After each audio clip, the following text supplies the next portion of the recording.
ప్రతి క్షణం తాజా వార్తలతో మీ ముందుకు వస్తుంది మన Neel India news channel.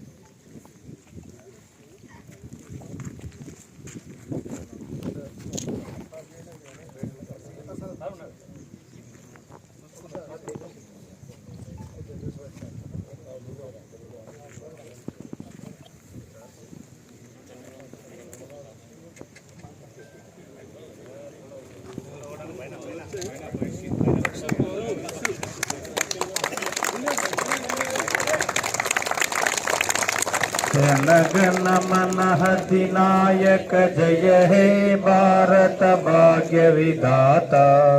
Punjab Sindhu Gujarat Maratha Dravid Utkal वंगा विंध्य हिमाचल यमुना गंगा उच्चल जलधि तरंगा. तब शुभ नामे जाहे तब शुभ आशीष मागे अपना दाता. जनगण मंगलदायक जय हे भारत भाग्य विधाता. जय हे जय हे जय हे जय जय जय जय हे भारत माता की जय. जय तेलंगाना जय तेलंगाना.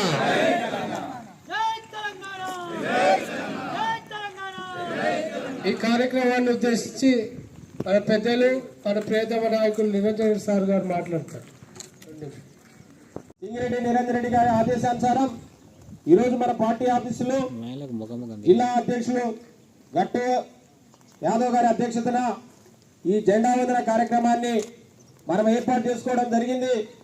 దీనికి మన యొక్క జిల్లా నలుగురు నుండి వచ్చేసిన పార్టీ నాయకులకందరికీ ఈ సందర్భంగా నమస్కారాలు తెలియజేసుకుంటూ వారికి అందరికీ జిల్లా ప్రజలందరికీ ఈ స్వాతంత్ర దినం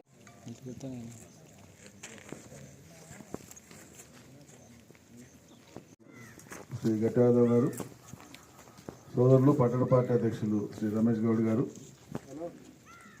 గౌరవ మాజీ ప్రజాప్రతినిధులందరికీ పేరు పేరున, జిల్లా అధికార ప్రతినిధి సోదరులు వాకి శ్రీధర్ గారికి, మీడియా ఇన్ఛార్జ్ సోదరులు అశోక్ గారికి, అందరూ ప్రజాప్రతినిధులు మాజీ ప్రజాప్రతినిధులకు పేరు పేరున, పార్టీ నాయకులకు అందరికీ, పట్టణం మరియు పరిసర మండలాల నుంచి వచ్చినటువంటి వాళ్ళందరికీ, మీడియా మిత్రులకు అందరికీ భారత స్వాతంత్ర్య దినోత్సవ శుభాకాంక్షలు.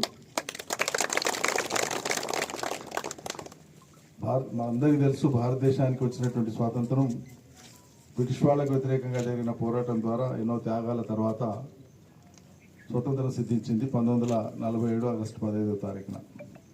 అప్పటికి ఆంగ్లేయుల పరిపాలనలో కాకుండా స్వతంత్రంగా ఒక ప్రాంతంగా, స్వతంత్రంగా ఒక జెండా, ఒక అధికారిక చిహ్నము, స్వతంత్రంగా ఒక నాణ్యము, స్వతంత్రంగా రూపాయి, స్వతంత్రంగా సైన్యము, స్వతంత్రంగా అన్ని రకాల వసతులు ఉండినటువంటి రాజ్యము తెలంగాణ, హైదరాబాద్ రాష్ట్రం లేదా హైదరాబాద్ సంస్థానం. ఇది భారతదేశంలో ఆనాడు అంతర్భాగం కాదు. చరిత్ర చాలామందికి తెలియక ఇప్పటికి కూడా వక్రీకరించి మాట్లాడుతూ ఉంటారు.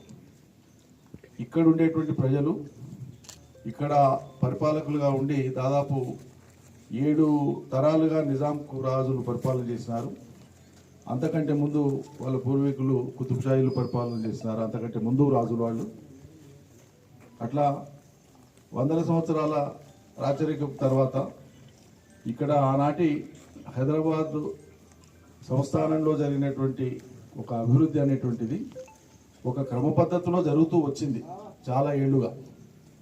సాగునీటి రంగం కానీ, రవాణా సౌకర్యం కానీ, ప్రజారంగంలో వైద్యం కానీ, అదేవిధంగా విశ్వవిద్యాలయాలు కానీ, ఇవన్నీ కూడా చాలా ముందు చూపుతో ఆనాడు నిజాం సర్కారులు ఈ ప్రాంతానికి మేలు చేసినారు. కానీ చివరి నిజాం కాలంలో కొంత భాషాపరమైనటువంటి ఒత్తిడి కావచ్చు, సాంస్కృతికపరమైనటువంటి ఒత్తిడి కావచ్చు, ఆధిపత్యం కావచ్చు, ఆ రోజు నిజాం ప్రభువుల చేతి కింద ఉండినటువంటి ఫ్యూడల్స్ ఎవరైతే ఉన్నారో ఆ ఫ్యూడల్స్ అందరూ కూడా అత్యధికులు 99% ఫ్యూడల్స్ అందరూ కూడా ఆనాడు హిందువులే. దొరలు, దేశముఖులు, వాళ్ళు దేశాయిలు, వీళ్ళు జాగీర్దారులు, మక్తదారులు. ఆనాడు రైతులకు, ప్రజలకు భూముల మీద అధికారాలు లేవు. రైతులందరూ వ్యవసాయం చేసుకొని బతకాలి, వాళ్ళ దగ్గర కూలి చేయాలి, ఎట్టి చేయాలి, లేకుంటేనంటే వాళ్ళ దగ్గర పోయి పని చేసుకొని ఇచ్చింది తీసుకోవాల్సిందే తప్ప భూమి మీద యాజమాన్యపు హక్కులు లేవు. ఈ రైతువారి హక్కులు, రైతువారి చట్టాలు అనేవి చాలా ఆలస్యంగా వచ్చినాయి. అంతకుముందు ఉండేటువంటి భూములంతా ఇది నువ్వు జమీందారు ఈ 20 పల్లెలని రాజు ప్రకటిస్తే ఆ 20 పల్లెలు ఆయన్నే అక్కడ స్థానిక రాజు, జాగీర్దారులు ప్రకటిస్తే జాగీర్దారు, అట్లా ఉంటూ వచ్చింది. అటువంటి కాలంలో కొంతమంది జమీందారులు, జాగీర్దారులు, కొంతమంది వేల ఎకరాలు ఉండేటువంటి భూస్వాములు, వాళ్ళు చేసినటువంటి దురాఘాతాలు, వాళ్ళు చేసినటువంటి దుర్మార్గాలు, వాళ్ళ యొక్క చర్యల మూలంగా ఆనాడు నిజాం ప్రభు ప్రజా వ్యతిరేకతను ఎదుర్కోవాల్సి వచ్చింది. ఎందుకంటే వాళ్ళను ఆయన ఆధీనంలో పెట్టలేకపోయిండు. కాబట్టి ఆ చివరి 15-20 సంవత్సరాలు ఏవైతే ఉన్నాయో 1948 కంటే ముందు ఒక 15-20 సంవత్సరాలు మాత్రమే చీకటి అధ్యాయం నిజాం పరిపాలకుల కాలంలో. నిజం చెప్పాలంటే అది యథార్థం. అంతకుముందు ఉండేటువంటిదంతా కూడా ఈ ప్రాంతంలో ఉండేటువంటి ప్రజలు ఎవరు కట్టనటువంటి కాలంలో ఇప్పుడు ఉండేటువంటి ఆంధ్ర ప్రాంతం, అప్పుడు మద్రాసులో అంతర్భాగం, వాళ్ళ దగ్గర ఏమి లేని కాలంలో మనకు నిజాం సాగర్ కట్టించింది, ఎన్నో మధ్యతర ప్రాజెక్టులు కట్టించింది. ప్రతి జిల్లాలో కొన్ని మధ్యతర ప్రాజెక్టులు ఉన్నాయి.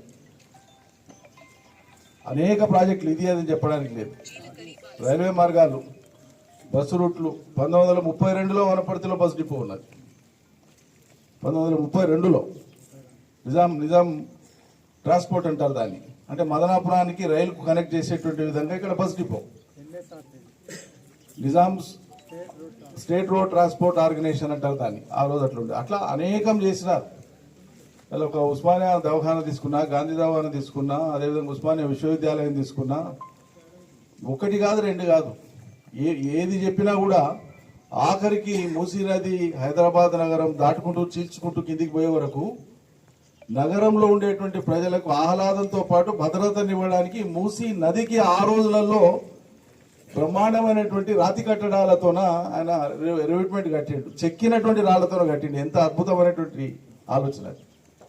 డ్రైనేజ్ ఉన్నతమైన ప్రమాణాలతో నెలకొల్పాడు. ఆ రోజు మోక్షగుండం విశ్వేశ్వరయ్య తీసుకొని వచ్చి హిమాయత్ సాగర్, అదేవిధంగా ఉస్మాన్ సాగర్ అనేటువంటి 2 జలాశయాలను మంచినీటి కోసం, హైదరాబాద్ కోసం, మంచినీళ్లు ప్లస్ వరద రాకుండా ఉండడం కోసం, హైదరాబాద్ ముంపు రాకుండా ఉండడం కోసం ఎగువన 2 నదులు కలిపి, ఈసా పుసి 2 నదులను కలిపి 2 ప్రాజెక్టులు కట్టించి మంచినీటి దాహార్తం తీర్చినాడు. మొన్న 15-20 ఏళ్ల వరకు కూడా అవే దిక్కు కదా. మంజీరా నీళ్లు, కృష్ణా నీళ్లు పంపింగ్ చేసేదాకా కూడా నిజాం కట్టించినటువంటి గండిపేట, అదేవిధంగా హిమాయత్ సాగర్, ఈ 2 చెరువులే దిక్కు హైదరాబాద్ నగరానికి. అట్లా అటువంటి పరిస్థితులలో 1948 వచ్చే నాటికి ఈ ప్రాంతంలో, తెలంగాణ ప్రాంతంలో ఆనాటి భూస్వామ్య ఫ్యూడల్ వ్యతిరేక పోరాటాలు, ప్రజలు, రైతులు అందరూ కలిసి చేసినటువంటి పోరాటాలు ఫలించి, అదేవిధంగా ఆనాడు ఆర్య సమాజం నుంచి మొదలుపెట్టి, ఆంధ్ర మహాసభ నుంచి మొదలుపెట్టి, ఆంధ్ర అంటే తెలుగు, ఆంధ్రులు కాదు, ఆంధ్రము అంటే తెలుగు, ఆంధ్ర మహాసభ నుంచి మొదలుపెట్టి, ఆర్య సమాజం నుంచి మొదలుపెట్టి, కాంగ్రెస్, ఆనాటి కాంగ్రెస్, ఇప్పటి కాంగ్రెస్ కాదు, ఆనాటి కాంగ్రెస్, వీళ్ళందరికీ పెద్దన్న పాత్ర పోషించినటువంటిది ఎవరంటే కమ్యూనిస్టులు. ఆనాడు కమ్యూనిస్టులు నిజమైనటువంటి త్యాగం చేసినటువంటి వాళ్ళు. వాళ్ళ సారథ్యంలో ఆనాడు నిజాం ఎవరికీ భయపడలే, కమ్యూనిస్టులకు భయపడ్డాడు. కారణం కమ్యూనిస్టు పార్టీ ఆధ్వర్యంలో ఆనాడు 1000 మంది రైతులు తుపాకులు పెట్టుకొని ఆనాడు ఉండేటువంటి ఫ్యూడల్ వ్యవస్థకు వ్యతిరేకంగా పోరాటం చేసింది. 4000 పైచిలకు మంది కమ్యూనిస్టు యోధుల్ని ఆనాడు నిజాం సర్కార్ చంపేసింది.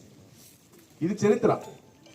సో తెలంగాణ, ఆనాటి హైదరాబాద్ రాష్ట్రంలో ఉండేటువంటి ఈ కమ్యూనిస్టు ప్రాబల్యము, ప్రజా పోరాటము, ఇదంతా కూడా పెచ్చరిల్లి దేశానికి ఆడబాగుతుందో అని చెప్పి అసలు నిజమైనటువంటి విషయం ఇది.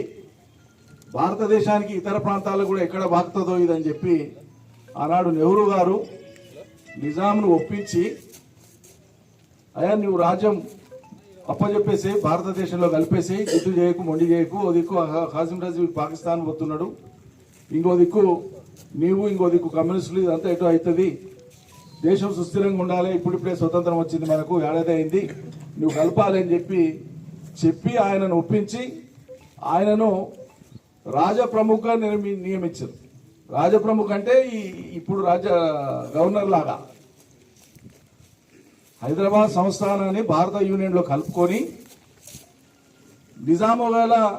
నిజాంకు వ్యతిరేకంగానే కేంద్ర ప్రభుత్వం వచ్చి, సైన్యాలు వచ్చి, సర్దార్ వల్లభాయ్ పటేల్ వచ్చి ఈయనను ఉంచి ఆయన కరుతో కాలిస్తే మరి నిజాంను రాజప్రముఖ ఎందుకు నియమిస్తారు? నియమించింది ఎవరో కాదు, కేంద్ర ప్రభుత్వమే కదా. ఆయన ఒకరోజు కాదు, 2 ఏళ్ళుగా, దశాబ్ద కాలం పైగా ఉన్నాడు కదా. తప్పు చేసిన వాడిని సీట్ మీద కూర్చోబెడతారా? కూర్చోబెట్టారు కదా. కాబట్టి ఇక్కడ ఏంటంటే చరిత్రను వక్రీకరించి తెలంగాణ ప్రజల పోరాటం, నిజమైనటువంటి పోరాటం వెలుగులోకి రాకుండా చరిత్రలో దాన్ని కప్పిపడేసేటువంటి ప్రయత్నం చేసింది ఆనాడు ఉండేటువంటి నెహ్రూ ప్రభుత్వం, ఇక్కడ ఉండేటువంటి ఇతర నాయకులు అందరూ కలిసి. ఇది ముందరికి పోకుండా చేసినటువంటి ప్రయత్నమే. కానీ నిజమైనటువంటి త్యాగం చేసినటువంటి వాళ్ళు ఆనాడు తెలంగాణ ప్రజలు చేశారు. కులాలకు మతాలకు అతీతంగా పోరాటం చేసిన కవులు రచయితలలో ముస్లింలు ఉన్నారు, హిందువులు ఉన్నారు, అందరూ ఉన్నారు. అందరూ కలిసి పోరాటం చేసింది. అందరూ కలిసి తెలంగాణ బాగుపడాలి, తెలంగాణ మంచిగా ఉండాలి చేసింది. అలా సరే తెలంగాణ అయింది. 17 సెప్టెంబర్కు హైదరాబాద్ రాష్ట్రం అయింది. తర్వాత మళ్ళా నిజాం రాజ్యంలో ఉండినటువంటి ఇతర భాషలు మాట్లాడే ప్రాంతాలు, ప్రస్తుతం మహారాష్ట్రలో ఉండేటువంటి మరాఠవాడ ప్రాంతం అంటాం. ఈ మరాఠవాడ ప్రాంతం కూడా ఆనాడు నిజాం రాజ్యంలో భాగం. మహారాష్ట్రకు సంబంధం లేదు అది. కానీ ఆ 5 జిల్లాల ప్రజలు మరాఠీ మాట్లాడతారు. అదేవిధంగా బీదర్,